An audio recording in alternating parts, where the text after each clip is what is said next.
But now chefs are being called upon to respond to some of the biggest issues that are facing our society. Issues like equity and opportunities for Black and Indigenous chefs, the changing role of women in the food industry, food insecurity in our communities, and they're being asked to reduce waste, to use food products in new ways, to think about how to source local and sustainable and seasonal food, not to mention healthy and nutritious food. The whole food industry is going through massive changes, and those who are entering careers in this area will have to be really creative and passionate as well as being knowledgeable. So that's really what we're aiming for. Welcome to episode 22 of the FoodGrads Podcast, the podcast where we explore careers in the food, beverage, and hospitality industries.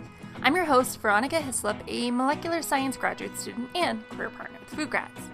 On this week's episode, I interviewed Professors Laurie Stahlbrand and Caitlin Scott of George Brown College in Toronto, Ontario.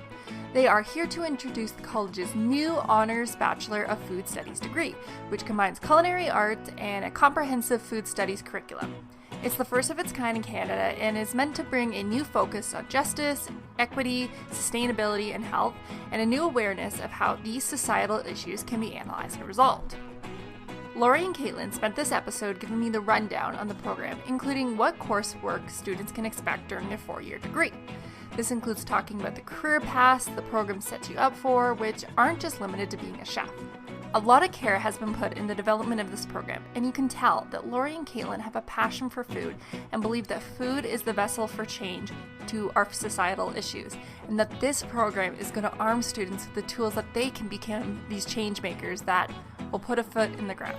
Before we dive into this episode, I just wanted to mention that at the time of releasing this episode, there is still time to apply to the program for the September 2021 start. So if you're interested in that, check out the links in the episode to find out more information. So let's get into it.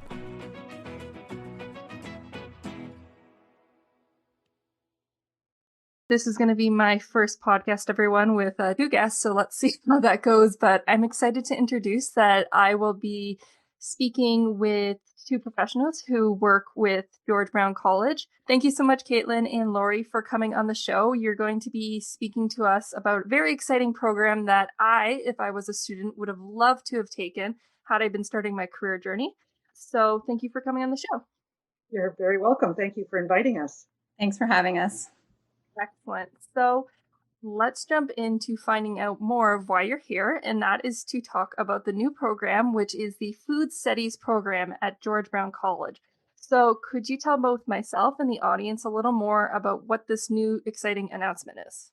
So the new Bachelor of Food Studies degree at George Brown College is in the chef school.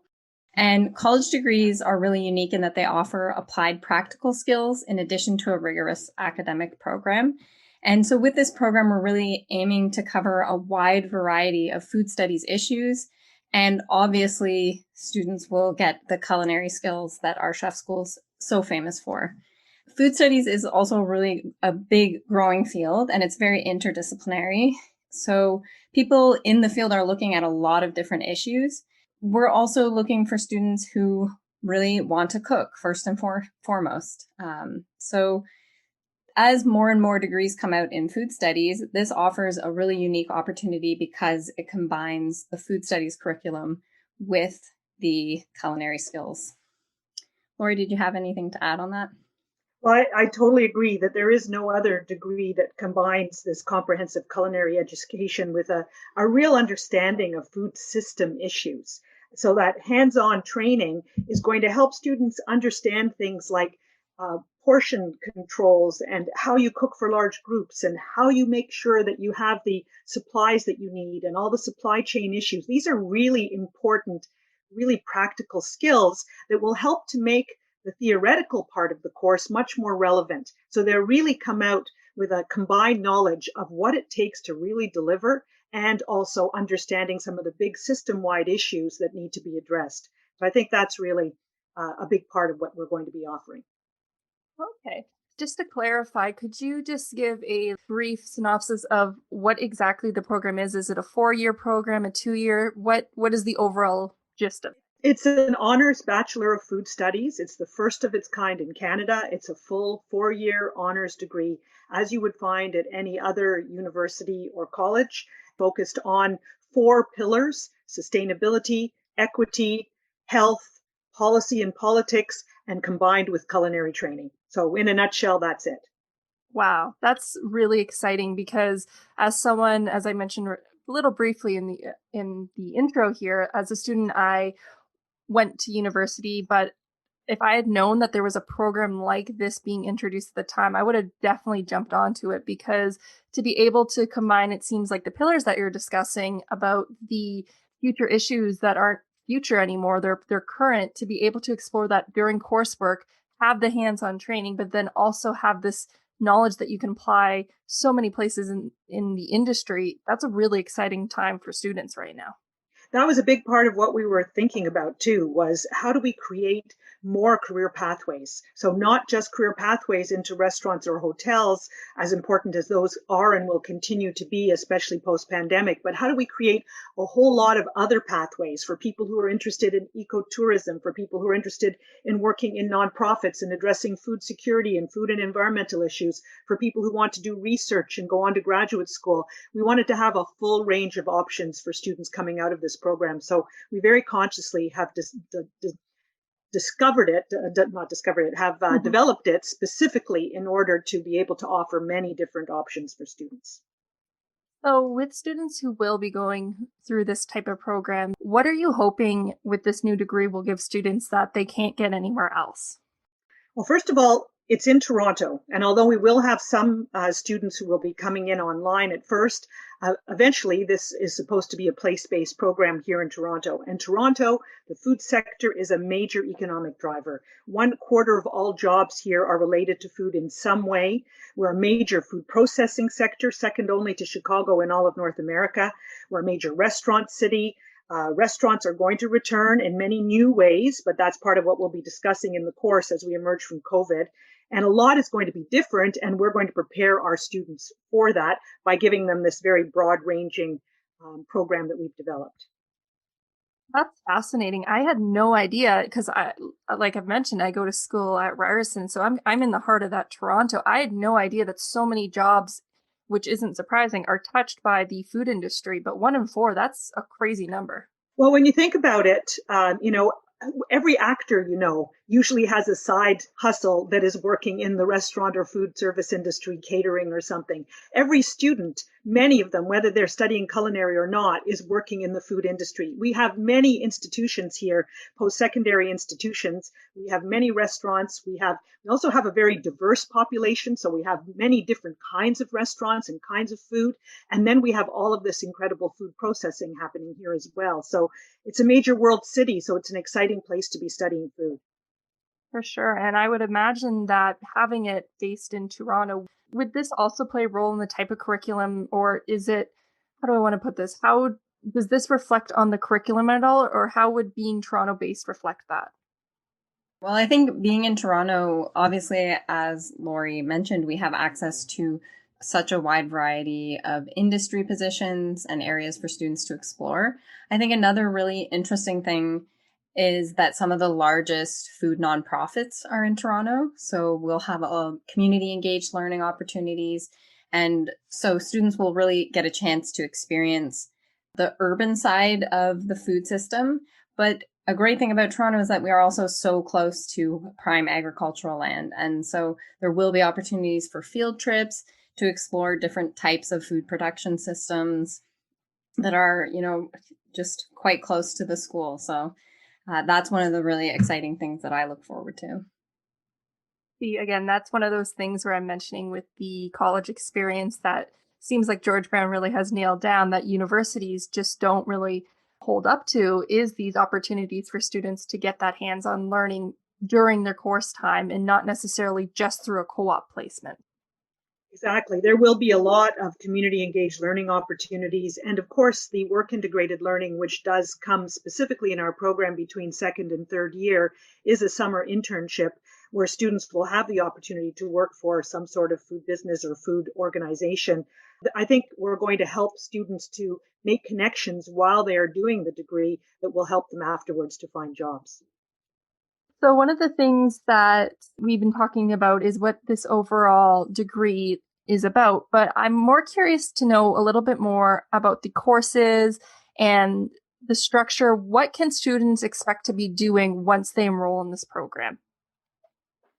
Well, we can start off by telling you what our first year is about and the 4 pillars that I mentioned earlier: sustainability, equity, health, and policy. And these really represent the most important emerging issues in the food industry. So the sustainability pillar includes an understanding of food and climate change, food waste, different food production methods, issues around fisheries and the availability of seafood and all sorts of things like that.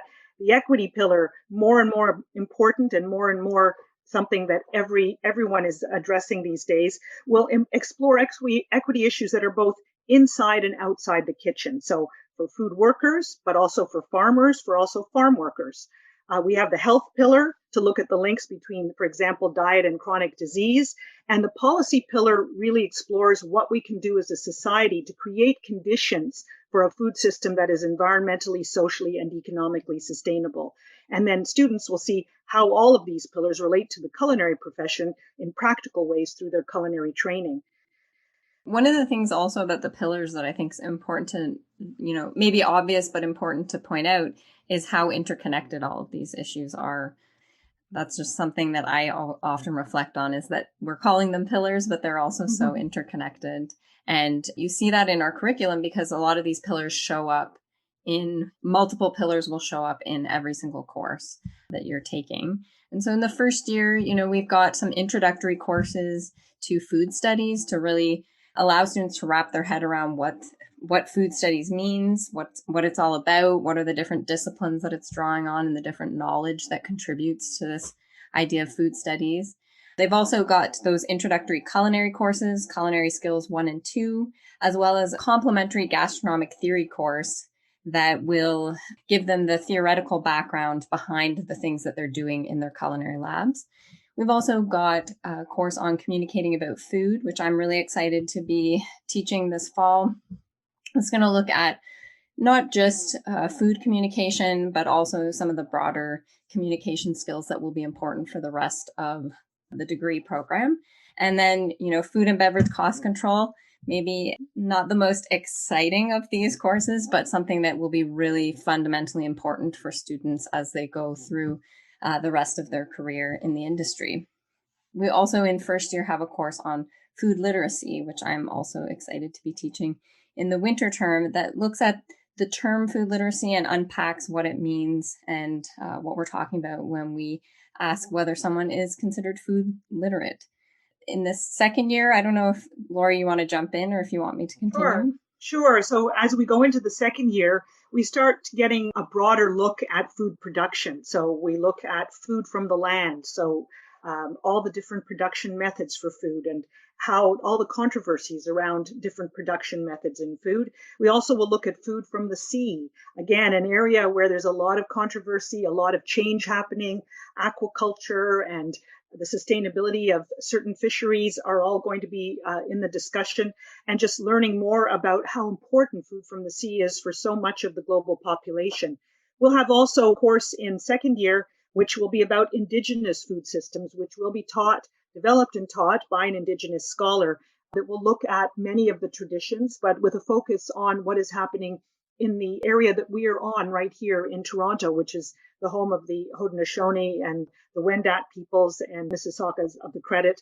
So looking at our own traditions here, but also looking more broadly at Indigenous food traditions throughout the Americas. We're hoping that will be part of that program, that course. We'll be looking at food movements. So there have been many food movements over the years that have had a big impact, often tied to environment, sometimes tied to hunger or to equity, tied to many different issues in our society. And we'll be exploring some of the ones that have had major change in society and some of the ones that are emerging right now.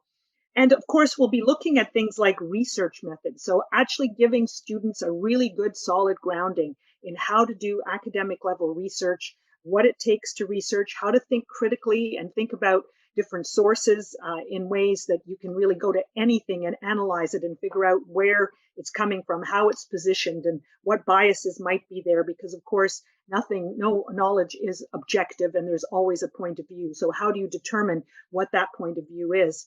And then, of course, in second year, we will also have the cooking program. So still food for special events, patisserie production, essential flavors of the modern kitchen.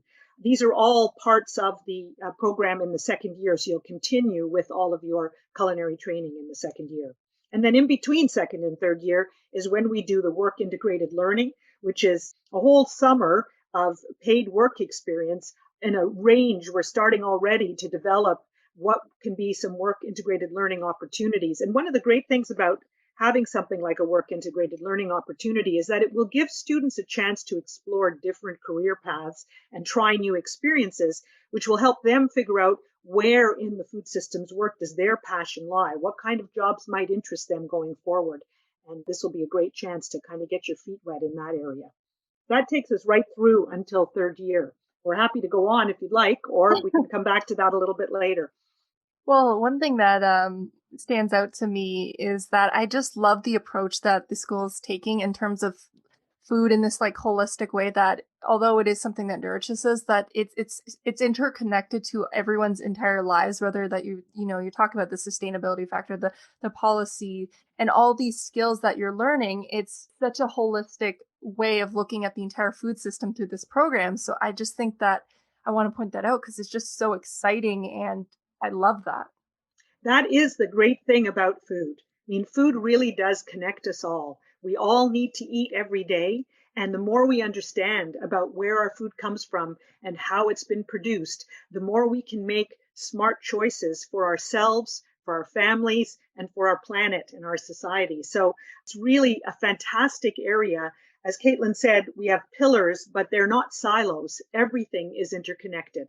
I can't imagine anyone not enjoying learning about food quite truly, and we are both very passionate about it, so we hope we can communicate that passion to our students. And as well, as you mentioned before, Caitlin, about the communication, that course that'll also be taught during their program. Again, that stands out to me because everyone has a voice or experience with food, but to be able to be taught at an academic level, proper communication skills and related to the food industry, I think that's a really unique course that I don't see anywhere else. Communicating about food is a bit different. You have a variety of other sensory ways of thinking about food or communicating about food. And so I'm having a food stylist come in and do a little food styling workshop, and we'll talk about food photography. And so it's kind of exciting to also think about it in an not quite so academic way, but also think about the academic debates and implications of, when we Instagram our food, what kind of food are we promoting all the time? The foods that tend to be the most visually appealing, but maybe are not the best for the environment or for our health or for reducing food waste. So I'm excited to combine those academic debates and thinking with the more practical skills that you might need to communicate regardless of what your career is. Wow, that's so cool. So I will get us to continue on a little bit more. We've reached our first year, we're in our second year, and we've covered a lot. So what can I expect moving forward if I was a third year student? Third year, we're going to be looking more specifically at nutritional epidemiology and public policy.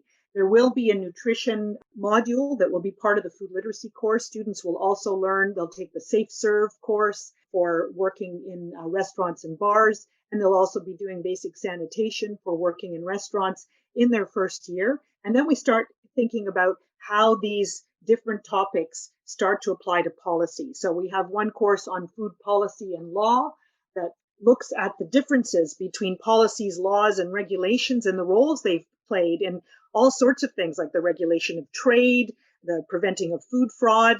They'll learn how food policy intersects with all sorts of different issues and how societal norms influence how policies are developed. We're going to talk about the concept of public good as it applies to food. Like, what is the public good, and is food a public good? It's something that has so much of an impact on our society. So that's one. We'll be looking at the evolving kitchen and the role of chefs in a kitchen that is changing and becoming more aware of issues around sustainability and waste and good utilization of food, that kind of thing. We'll be looking at global food and beverage history and food in the nonprofit sector. I touched on that a little bit earlier on how important the nonprofit sector has been in raising food issues and dealing with issues like food insecurity. And if students are interested in working in the nonprofit sector, this is a big area. There are more than 2 million people in Canada who are employed in the nonprofit and charitable sector. It's a very big contributor to the Canadian economy. So knowing how it works, how people fundraise, how they organize, how they handle all of the pressures of working in a nonprofit sector, all those things, how they recruit staff, how they do volunteer management, how they write grants. These are the sorts of things we'll be talking about. So they get real hands-on experience with what it might mean to work in a nonprofit.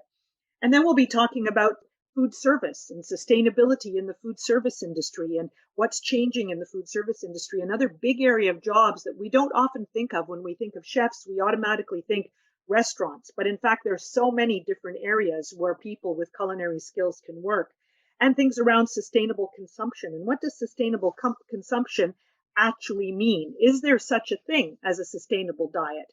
And looking at packaging and processing and debates around meat consumption and all of those sorts of things will be really important in that course. And then looking at things like Canadian food history and culture. So that would take you through your third year, and then perhaps you would like to do fourth year. So in our fourth year, we have a course on global food politics. So looking at some of the global governance issues around food trade globally or financialization. Lori will be teaching a course called Food Equity in the City, which I think will be really interesting for students. Looking at some of the food issues that are particular to the city and thinking about coming back to food in the nonprofit sector, the role of some of the nonprofits in the city, and even debates around food charity and the role of policy in dealing with poverty and, how all these things come together. We also have, of course, Chefs as Agents of Change that will kind of unpack what does it mean to be an agent of change first, and then look at, some of the big chefs that have played a role in creating change in the food system and what sort of role can chefs play in changing the food system. One thing I'm also particularly looking forward to is we have a full year Capstone course. So it's split up into Capstone 1 and 2, but it will be an opportunity for students to work on a project of their choosing. And so they'll really get to do something that they're passionate about there. And we're opening that up to them to do either a more traditional research project, or they can do something that's more focused on a nonprofit project or proposal, maybe a business proposal, or even thinking about if they want to go into more food education, developing some curriculum around something that they're excited about. There'll also be a special topics course, which is yet to be determined, but that will be sort of looking at something that's really relevant at the time and also based on the expertise of whoever is going to be teaching it. There's also an exciting food lab in that last year, Strategies for the Black Box, which is kind of like we've all seen those game shows where chefs are given a black box of ingredients and they have to work on the fly to create a meal out of that. And that's, the entire course is that each week. Oh my gosh, that sounds so much fun. Yeah, that one will be quite fun for the students. And then there's also a course on the future of food, looking at some of the debates around technological innovations, social innovations, and the decisions we're making now and where that leads us into the future. So that's a look at the fourth year. And then, of course, we didn't really talk about it throughout, but students will be taking liberal studies courses to get that breadth of experience and explore other things that they're excited about. Well, it sounds like this coursework and throughout these years, there's going to be so many things that they're exposed to. And like you've mentioned that, culinary degrees are not just limited to working in a kitchen. And obviously this program is targeting the more broader range of jobs. So that leads me to the question in that when students graduate from this program, what are the types of jobs that they'll be able to apply for or go into afterwards? Well, we think there are going to be many career opportunities, as I was mentioning earlier, and some will want to work in the restaurant and hotel industry, in the kitchen, in front of house, in PR and management. but also in changing kitchens. We're going to be seeing lots of new trends around catering and around home cooking that we're already seeing as restaurants have adapted to dealing with the pandemic and the fact that their actual bricks and mortar restaurants have been closed during this period of time. So being ready to work in many of these other areas is going to be important. Others may be interested in food manufacturing or distribution and product development, as sustainability officers for food companies, in sourcing or logistics work. And then, of course, there's all the nonprofit work on food issues, and they always need knowledgeable and skilled employees. And then those who are really interested in policy might want to pursue graduate studies and perhaps head towards a career in policy analysis or in academia, working in government perhaps.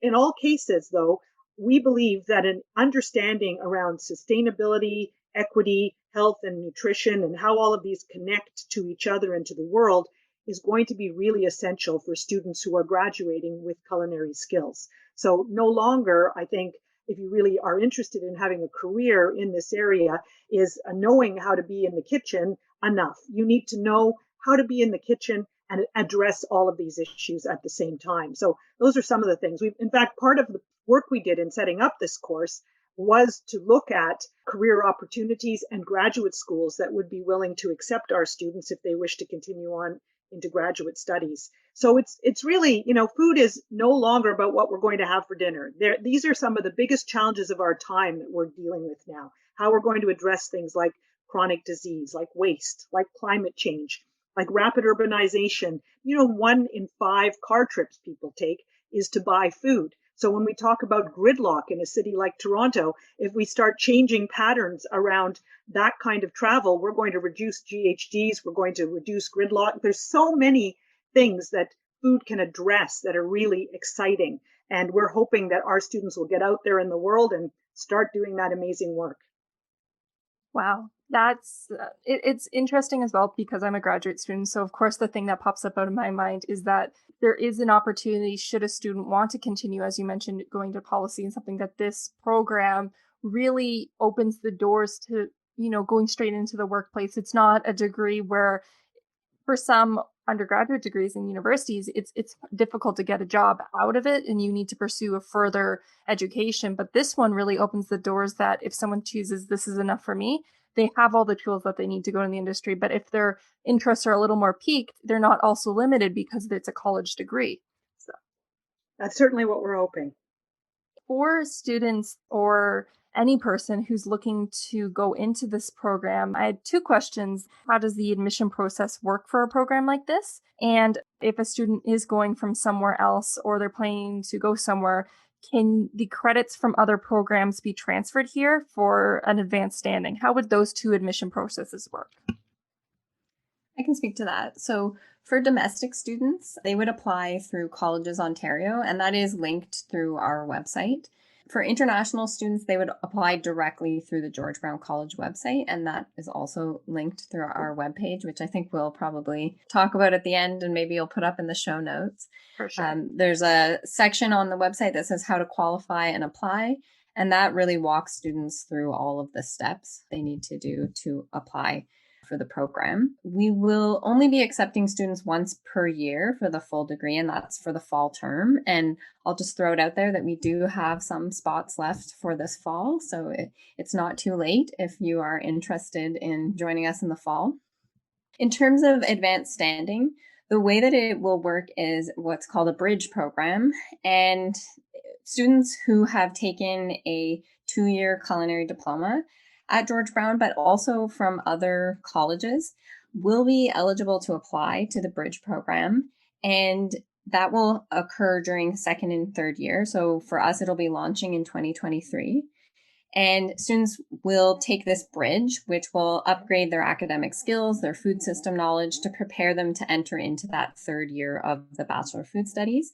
And we'll also consider students from other culinary programs, as I said, and students will be required to show that they have that culinary proficiency, as well as take these 5 courses that cover the most important elements of the academic courses from year 1 and 2 of the Bachelor of Food Studies.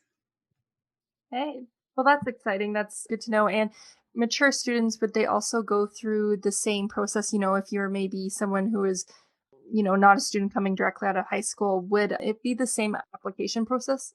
It is the same application process through Colleges Ontario. There's slightly different maybe expectations. It's all listed on our website. Okay. Just if you don't have a more recent, Ontario secondary school diploma, they'll look at an older diploma, and the applications people will work with you to make sure that filled out everything and you're ready to join the program. Okay. So with the conversations, it's hard to ignore that the conversation that we're having right now is still going on while we are in the middle of a pandemic that has definitely affected our food system, and particularly the restaurant industry. I mean, many people are very observant of the facts. So with this type of program, I wanted to know more so, maybe there's two questions that I could ask in that what has the pandemic taught us about the food system? And as well, for someone who's going into this industry, why would you want to go into this new degree program that's essentially in a very bleak time for the restaurant and the food industry, more so on the restaurant side? Well, I can start off certainly talking about what the pandemic has taught us about the food system. Basically, what we have learned is that there are a lot of problems with our food system, and we've started to see the cracks in that system in a really big way. Even in a wealthy country such as Canada, there are many people who work in the food system who are paid minimum wage, who are frontline workers, who have been highly exposed to COVID. Often racialized people have the lower paid jobs and are working as frontline workers. Many people have lost jobs and been exposed to COVID. Black and Indigenous folks and other people of color have been most affected by job loss and by food insecurity. Food insecurity has gone up enormously. Many food businesses have been suffering because when restaurants close, it's not just affecting the restaurants, it affects everyone in the supply chain. So the distributors and the farmers are also affected, even the people who do the cleaning and who provide the tablecloths and all of that. Everyone, it has a huge impact on our economy when we have to close restaurants and when we go through something like this. The pandemic has really created massive upheaval and change, and the vulnerabilities in our food system and many of the people who work in it have become very evident.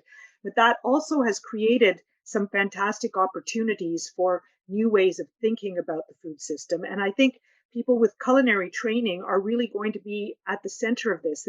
Chefs will be taking center stage, I think, as they have been starting to do over the last while, as agents of change. And, at one time when we thought about food, we were thinking about flavor, about cooking skills, or about a focus on entertainment, and with the rising popularity of cooking shows, that sort of thing. But now chefs are being called upon to respond to some of the biggest issues that are facing our society. Issues like equity and opportunities for Black and Indigenous chefs, the changing role of women in the food industry, food insecurity in our communities, and they're being asked to reduce waste, to use food products in new ways, to think about how to source local and sustainable and seasonal food, not to mention healthy and nutritious food. The whole food industry is going through massive changes, and those who are entering careers in this area will have to be really creative and passionate as well as being knowledgeable. So that's really what we're aiming for. I mean, something as simple as 1/3 of all greenhouse gas emissions on our planet can be tracked back to the food system. Well, we know climate change is a major issue that is, it's here and it's going to stay here, COVID or no COVID, and we're going to have to address it. And so if we can think of some creative ways to be addressing that and creating jobs at the same time that are dignified and that are full of where people with passion can work, well, that's really going to be a huge success in our books. So I think the pandemic has shown us that we have a lot to work on, but also shown us that when we do become aware of these problems, there's a lot that we could be doing. Thinking about chefs, and again, this capacity that they're not just people that are cooking food, but that they could be drivers of change, because I do think that from what I'm even seeing, the little seeds of things changing now, that we've talked about it, that food is something that connects to us. And one of the easiest ways to show someone's culture or one of those types of things is just to show their cooking. So it's not a surprise to me that there's a program that's thinking about it in this more general sense, that we can take this thing that's so close to all of us and and expand it to the places where chefs can be helping with these big changes in the world. And to think that, something so humbling of these types of jobs, that they're going to be the change makers. I think that's so exciting. And I'm so happy that I can be on this podcast to promote that this is where this program's seeing, and this is what we're going to be promoting. And it's the first in Canada to address this from this particular point of view, from the point of view of people who are skilled in culinary. Who do you think that this program is going to be the best suited towards? What type of students are you looking for? One of the things that I think is really important for students coming in is that they bring curiosity and creativity and citizen engagement. Particularly the curiosity piece stands out for me as something really important for students coming in, because the food system is so complex. There are so many challenges. It's really important to, never assume that you have all the answers. And so to come in with that curiosity and that critical thinking is really important. And then obviously the big one, a love of food and a love of cooking, is going to be really important, because if you don't love to cook and you don't love food, you'll probably struggle in the program. Not to say that cooking is the only path, because we do have students coming into the program that aren't necessarily focused on, becoming the next great chef, but that love of food is going to be really important to take them through the program. And I think we're also looking for students who are what my late husband used to call solutionaries, people who want careers that work on solutions to some of the big food issues of our time, that are and willing to really put the energy into being creative in that way. I think that's a big part of what we're hoping will come out of this program. So speaking about passion, with the two of you, I was curious, we've been talking about all these students that'll be coming into the program, but why have you gotten into the food industry? Where does all your passion for wanting to have this really cool program come from? You want to start, Caitlin? Sure. It's funny. I don't think there's one moment in my life that really sparked my passion for food. I've always loved food. Who doesn't? But I also really from quite a young age was interested in global challenges. I was reflecting on this, I think, growing up in the time that I did, and I'm kind of giving away my age, but, right as I was entering high school, you had the big protests in Seattle in 1999.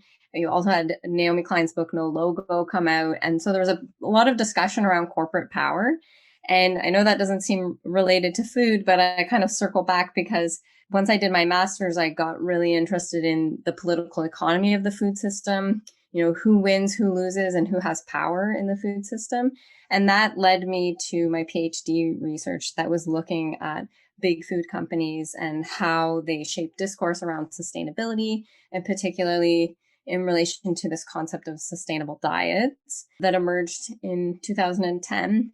And I was particularly interested in this also because I have a real interest in nutrition, because I also powerlift, and it's really important to pay attention to your nutrition for performance and also to make a weight class. So it was kind of all of these things coming together that got me really interested in food and kind of also shaped my perspective on the food system.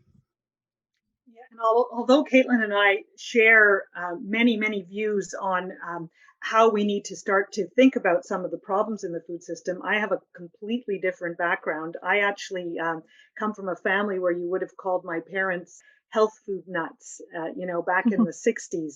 And, we always had a huge vegetable garden. They baked their own bread. We were experimenting with vegetarian meals and chickpeas and things, which very few people at that time in mainstream society were eating. I come from Swedish and Ukrainian background, so used to eating foods from different cultures, and my parents were very interested in foods from different cultures. So I always was passionate about food, loved trying different foods.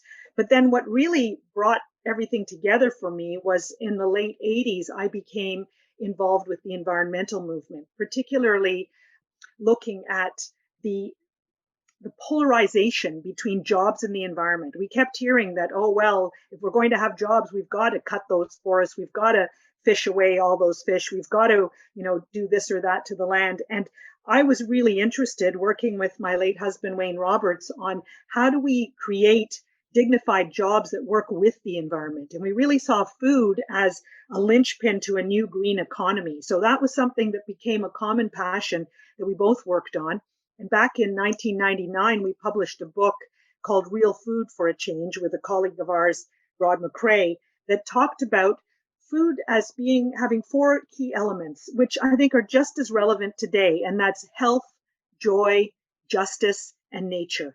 And so those have been really the driving elements for me all the way through. And I went on to work for World Wildlife Fund on sustainable food systems. I did a PhD on sustainable food systems work, particularly looking at how we could get institutions to start purchasing sustainable food and drive changes in how farmers produced food and also support local food systems. And then I ended up working for the City of Toronto as a manager of the Toronto Food Policy Council. So looking at food issues as they related to Toronto and its city region. So a lot of policy work, but also a lot of just joy in exploring food that took me to this place. So I sort of see this job now as being, in a way, a bit of a legacy project, because I think we need to have more educated citizens. Everyone needs to be more educated about the food system. Very few people really know much about where their food comes from or how it's produced. And it would be valuable for all of us to understand that better. But we also need really creative people going out there and coming up with solutions to some of the problems around food. So that's how I got to it. Those are both excellent stories. And I think that that's a good place to end it, because we've heard about what this program, this food studies program, is going to introduce for students. We've learned about it's coming from such a new place in terms of what this program's seeing. And it's not just a school teach you and then you have this knowledge, but it's teaching you this knowledge, giving you the hands-on skills, applying it, and just really broadening your mind to all these different things. So I would like to thank the two of you for coming on the show and sharing with everyone what this program is. And I'm really excited for students and for them to hear firsthand, with a lot of these programs, we just see it on the screen. But I think that you've really brought this to life. And if they've sat through this entire conversation, I bet they've learned just as much as I have. So thank you so much for coming on the show. But before we go, I do want to make sure that we arm everyone with the tools that they need if they want to know more about this. So if there's any last words that you wanted to share, or how we can find out more information about this program. Thank you. Thank you so much for having us, Veronica. Students can find out, or prospective students, or anyone that's interested can find out more about the program at georgebrown.ca/food studies. So nice and simple. I'm also happy to take any questions from people. They can feel free to email me. My email is caitlin.scott@georgebrown.ca. Thank you very much, Veronica. We really appreciate the opportunity to talk about the program.